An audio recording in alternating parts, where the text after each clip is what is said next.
A'udzubillahi minasyaitonirrajim. Bismillahirrahmanirrahim. Assalamualaikum warahmatullahi wabarakatuh. Hai anak-anak. Ustazah doakan anak-anak semua berada dalam keadaan sihat walafiat bersama keluarga tercinta. Tapi sebelum itu, kita kena baca doa belajar. Okey, anak murid semua tadah tangan. Bismillahirrahmanirrahim.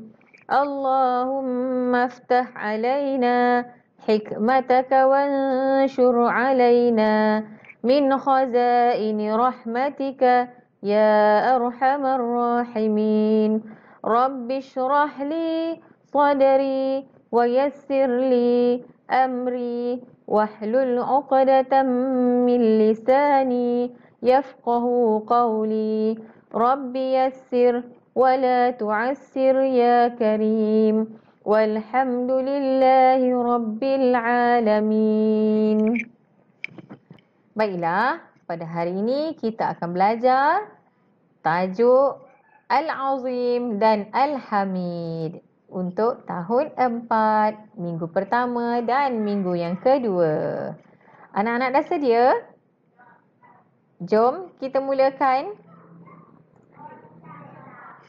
Sebelum itu, Ustazah ingin membacakan apakah dia standard kandungan dan standard pembelajaran kita pada hari ini. Okey, standard kandungan iaitu meyakini konsep beriman kepada Rasul dan mengaplikasikannya dalam kehidupan secara beradab dan istiqamah. Manakala standard pembelajaran yang pertama, menyatakan pengertian nama Allah Al-Azim dan Al-Hamid. Kemudian, menerangkan hukum beriman dengan nama Allah berdasarkan dalil nakli serta terjemahannya. Dan yang ketiga, menganalisis kepentingan beriman dengan nama Allah. Maknanya objektif pembelajaran kita pada hari ini, murid-murid dapat menyatakan apakah maksud nama Allah Al-Azim dan Al-Hamid. Kemudian, murid-murid dapat menerangkan apakah hukum beriman kepada nama Allah. Dan yang ketiga, murid-murid dapat menyebut semula apakah kepentingan kita beriman kepada nama Allah. Okey, anak-anak semua dah bersedia? Okey, seterusnya kita lihat pada paparan, okey, di mana terdapat ada gambar bumi, okey, matahari dan bulan. Kemudian ada gambar kejadian siang dan malam. Kemudian gambar kita punya bumi dari satelit. Kemudian ada gambar planet-planet yang berada di ruang angkasa. Kan? Di ruang angkasa lepas. Okay, dan ini adalah galaksi. Okay? Kalau anak-anak semua nak tahu, anak-anak boleh tanya dengan Cikgu Sain. Okey, jadi kita teruskan pembelajaran kita pada hari ini. Okey. Apakah kaitan di antara gambar-gambar yang Ustazah tunjukkan tadi dengan tajuk kita?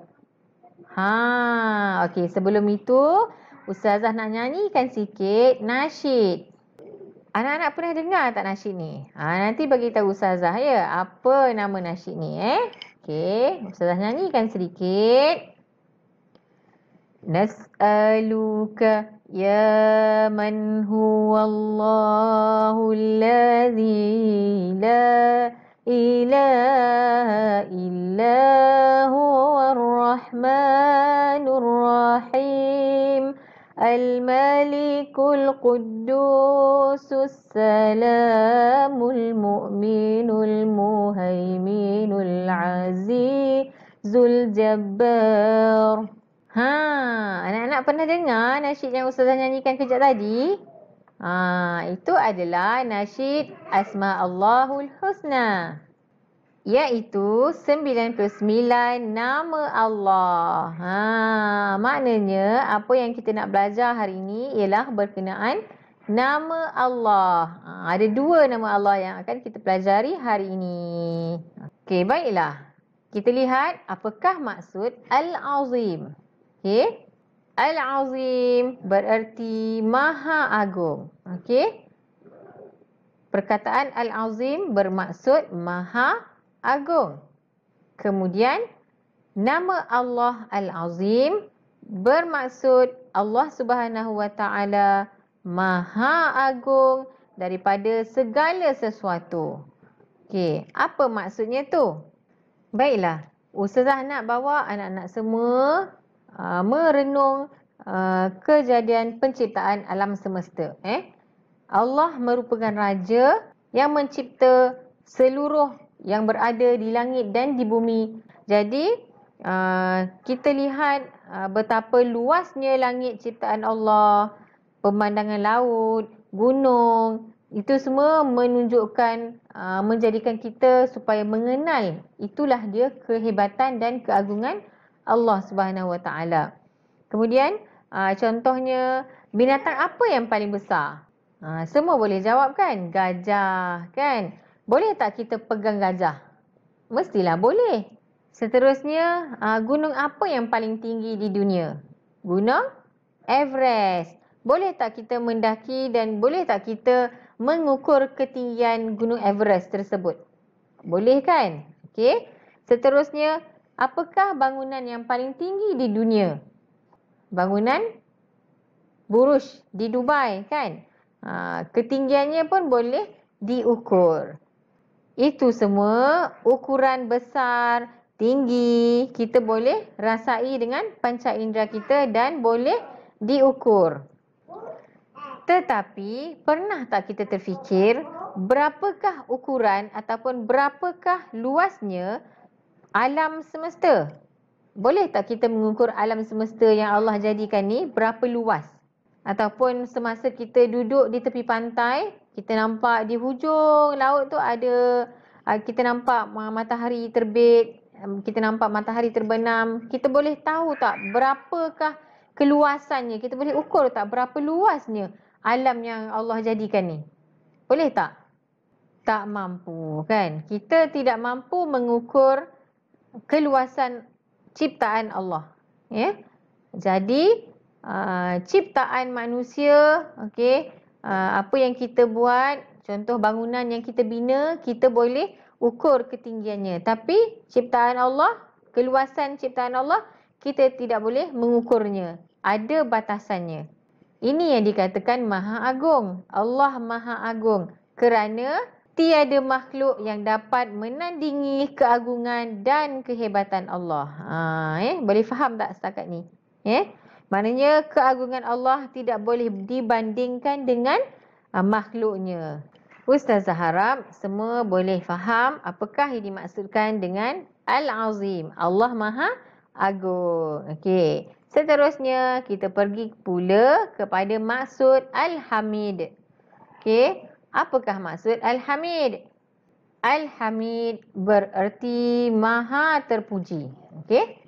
Apakah yang dikatakan dengan Maha Terpuji? Okey, dekat sini nama Allah Al-Hamid bermaksud Allah Subhanahu Wa Taala Maha Terpuji telah melimpahkan segala kurniaan nikmat kepada makhluk dan sangat layak dipuji.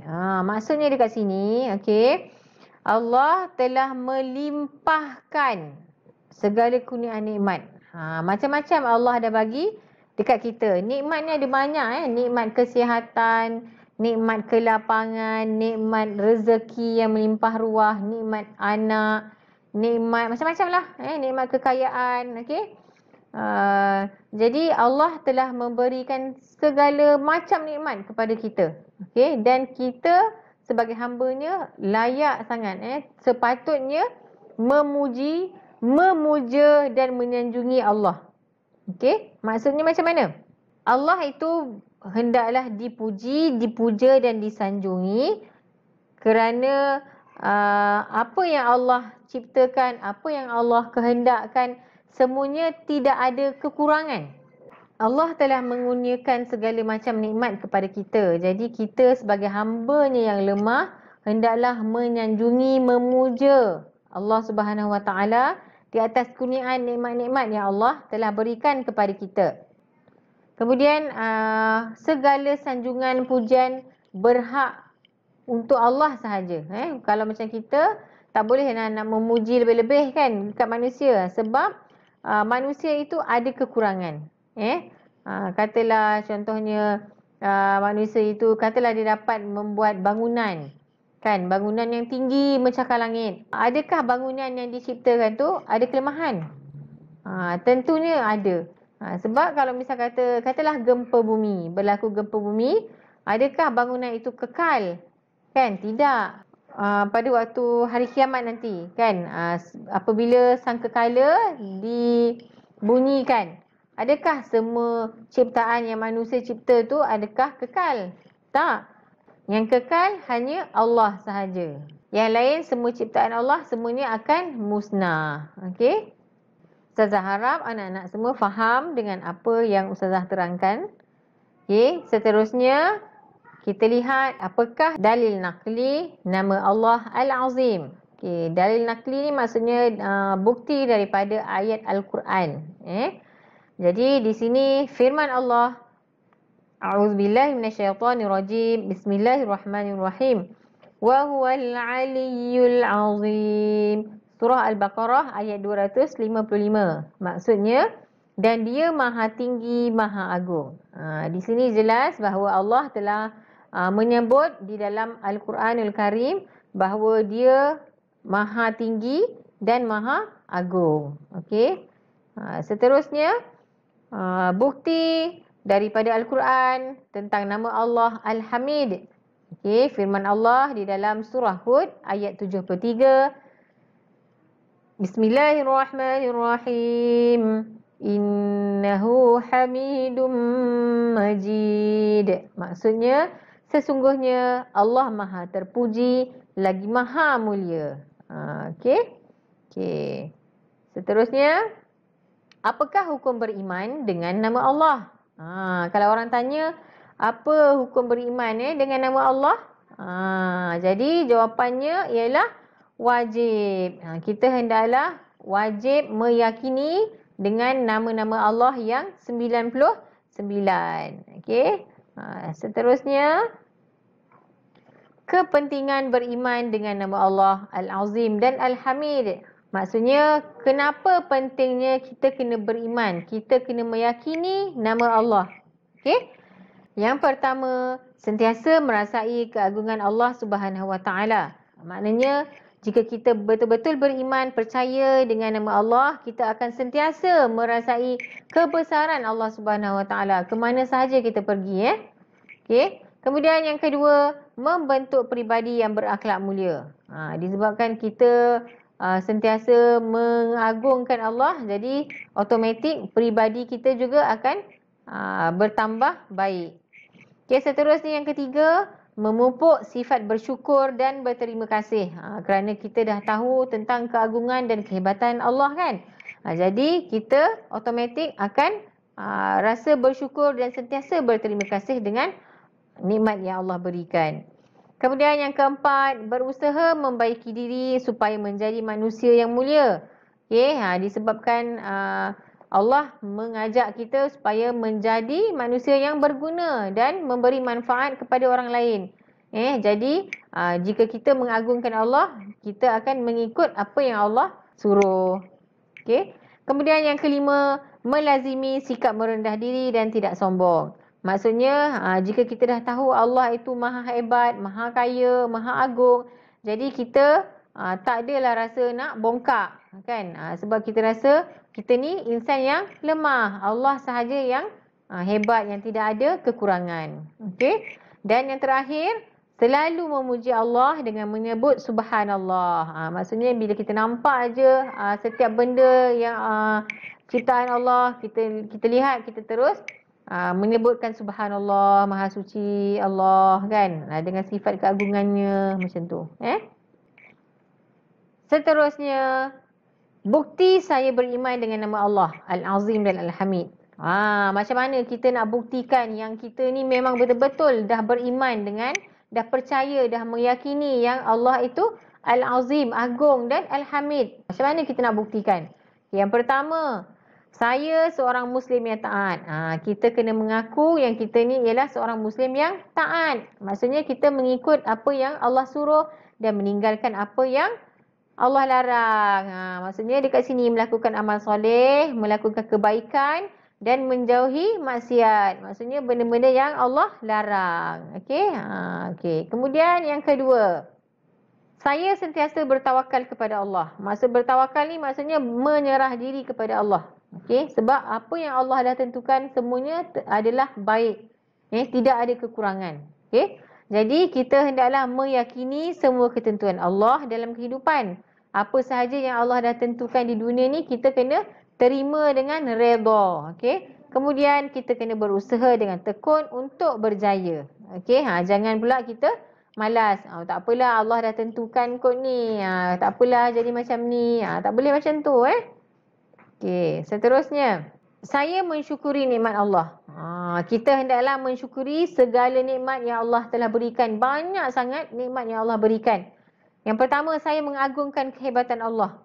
Bila kita mensyukuri nikmat Allah tu, kita telah mengagungkanlah kehebatan Allah. Kita lihat diri kita sahaja. Kita lihat kita punya ibu jari. Kan, kalau tak adalah ibu jari kita ni, agak-agaknya boleh tak kita makan? Kan? Kalau misal kata kita ni, apa lagi? Lidah tak ada, macam mana kita nak makan? Kan? Okay? Itu hanya benda-benda yang ada dekat badan kita. Benda lain, kan? Contoh macam oksigen. Kita tak ada, katalah Allah kata, okay, dalam masa 10 saat tak ada oksigen. Agak-agaknya macam mana kita nak bernafas? Semuanya akan jadi sesak nafas lepas tu kan? Jadi, kita kenalah mengagungkan kehebatan Allah. Kemudian menggunakan nikmat dengan sebaik-baiknya. Jangan pula bila kita dah ada tangan, dah ada kaki, cukup semua sifat yang Allah jadikan, Allah berikan kepada kita, kita buat yang tak sepatutnya. Contohnya kita merosakkan harta benda awam ataupun kita nampak ada sesuatu benda cantik, kita rosakkan dia kan. Katalah benda yang apa-apa je lah maksudnya tak kira lah dekat mana kita pergi, nikmat yang baik yang dikongsi bersama masyarakat jangan dirosakkan. Okey. Kemudian yang ketiga, sentiasa memuji kebesaran Allah. Okey, ini adalah salah satu sifat yang hendaklah kita semua amalkan. Okey.